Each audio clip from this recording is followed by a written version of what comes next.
그동안 알지 못해서 신청을 못해서 누릴 수 없었던 정부 혜택, 이제는 쉽게 알고 또 쉽게 신청할 수 있게 됩니다. 바로 혜택 알림이 서비스인데요. 오늘 자세하게 살펴보도록 하겠습니다. 이인철 참 좋은 경제연구소장 함께합니다. 안녕하십니까?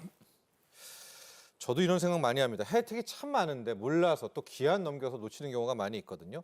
자, 행정안전부가 이 정부 혜택을 알아서 알려주는 혜택 알림이 서비스를 구축을 했는데 일단 민간 앱을 통해서 먼저 시범 운영한다고 합니다. 자, 시작해볼까요?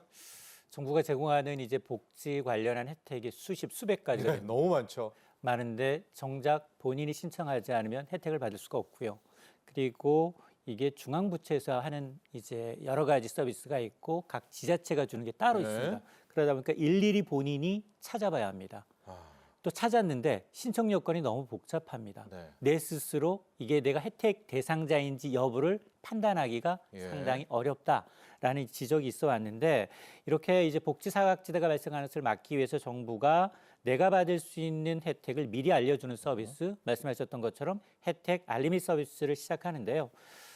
국민들의 정부의 어떤 다양한 혜택 서비스를 놓치지 않고 본인이 상황과 자격에 맞는 혜택을 자동으로 이제 알려주는 서비스를 구축하고서 말씀하셨던 것처럼 이제 중앙정부 차원에서 아니라 네. 민간 앱을 통해서 시범 운영을 하고 있습니다.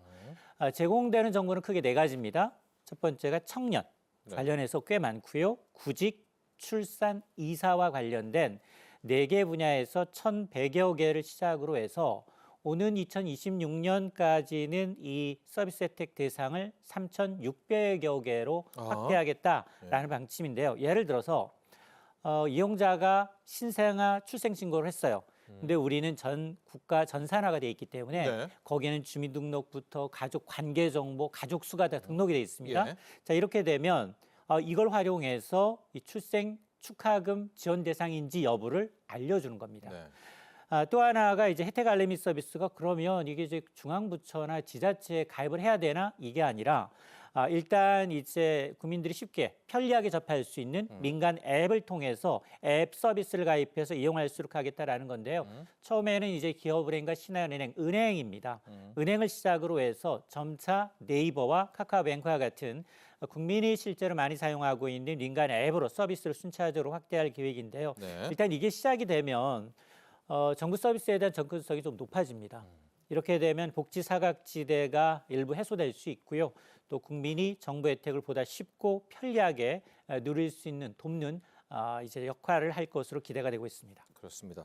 참 좋은 것 같아요. 일단 행안부에서 시스템을 구축해 놓는데 여기에 이제 들어가기가 꺼려지잖아요. 근데 우리 뭐 일단은 다음번이지만 카카오 네이버를 통하면은 바로바로 이 관문을 뚫고 들어갈 수가 있어서 참 더 많은 우리 국민들이 이런 혜택 누릴 수 있을 것 같은데, 자, 소장님, 그동안에 정부가 정말 엄청나게 많은 혜택을 주는데 몰라서 놓쳤던 사례 진짜 많죠. 맞습니다. 한국이 이제 IT 강국이죠. 그리고 뭐 전자정부는 세계 최고 수준입니다. 모든 개인들의 이제 이 개인 정보가 복합적으로 이제 다 있음에도 불구하고 이걸 유기적으로 연결해주질 못했다라는 이제 반성을 하게 되는데요. 그동안 실제로 행정이나 공공기관에서 제공하고 있는 다양한 이제 이 수혜성 서비스를 국민이 몰라서 신청하지 못해서 못 받은 경우가 2022년 기준 45.2%입니다. 그렇게 많습니까? 국민의 절반 가까이가 혜택을 놓치고 있다라는 얘기인데요. 예. 그래서 이제 이 국민이 개별적으로 정보를 찾지 않아도 이렇게 맞춤형 혜택 정보를 자동으로 안내해주겠다라는 취지이고요. 개인의 맞춤형 서비스라는 게 상황 변화잖아요. 특히나 이제 이사를 한다거나 출산을 한다거나 이런 상황 변화에 맞춰서 이걸 감지해서 자동으로 이제 정보를 제공하는 거고, 앞서 제가 1차적으로는 이제 올해부터 시작을 해서 청년 노인을 대상으로 해서 생애 주기별 뭐 이사라든가 전입이라든가 이런 변동이 생긴 500여 개 혜택에 대해서 시범 운영을 하게 되고 2026년 내년까지는 서비스 대상을 3,200여 개 공공 서비스로 확대를 하게 되면 이게 정부 부처의 이제 이 공공 인터넷망이 아닌 접근성이 보다 더 쉬운 민간 앱을 통해서 접근성을 강화하기로 했기 때문에 이것이 강화되려면 이렇게 이제 가능하려면 선진적 행정 체계 구축이 필수적이고요. 전자정보. 또 하나가 이 과정에서 우리가 지금 많이 누리고 있는 인공지능 그리고 그동안에 누적된 데이터 이 플랫폼 기술을 효과적으로 이제 활용하기 위해서 정부가 이제 이 시스템을 구축하겠다라는 겁니다. 좋습니다. 막 또 지금 생각하니까 공공인증서, 공인인증서 뭐 이런 생각하는데요. 사용 방법이 굉장히 간단합니다. 자, 하나씩 볼까요? 일단 민간 앱에서 들어갈 수가 있게 된 거죠. 맞습니다. 이제 혜택 알림이 서비스를 이용하기 위해서는 이용자가 별도의 공공 포털, 이제 서비스에 접속하지 않아도 네. 자주 내가 사용하는 민간 앱, 가장 쉬운 게 사실 은행이거든요. 네. 1차적으로는 신한은행과 기업은행입니다. 통해서 가입이 가능한데요.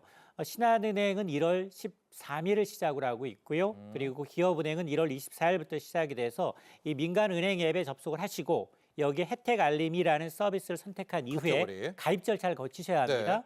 그리고는 이제 행정안전부의 이제 개인정보 수집과 이용에 대해서 여기 체크하셔야 되고요, 반드시. 그러면 가입이 완료된 겁니다. 네. 이후부터는 이제 서비스를 이제 받게 되는데 앞서 제가 말씀드렸던 것처럼 뭐 신생아 출생 신고하게 되면 자동으로 이제 대상자 여부를 이제 분석해서 안내하는 방식이기 때문에 일상적으로 사용하는 민간 앱을 통해서 편리하게 정부 혜택을 확인하고 누릴 수 있는 아마 좀 혁신적인 그리고 아마 이제 대상자가 좀 더 이 서비스 혜택의 대상자가 좀 더 많아질 것으로 기대가 됩니다. 좋습니다. 일단은 먼저 열린 게 크게 4개 항목입니다. 청년이 있고요. 또 출산, 그다음에 구직, 실업, 마지막에 전입이니까 자기 청년에 해당하시는 분들 또 출산한 거는 알잖아요. 그러니까 출산했다면 한번 여기에 가입해가지고 어떤 혜택이 있나 보시면 좋을 것 같고 이사 갔을 때라든가 구인, 구직 관련 정보들이 있으니까요. 꼭 이 행안부의 혜택 알림이 서비스 적극적으로 이용해 주시기 바랍니다.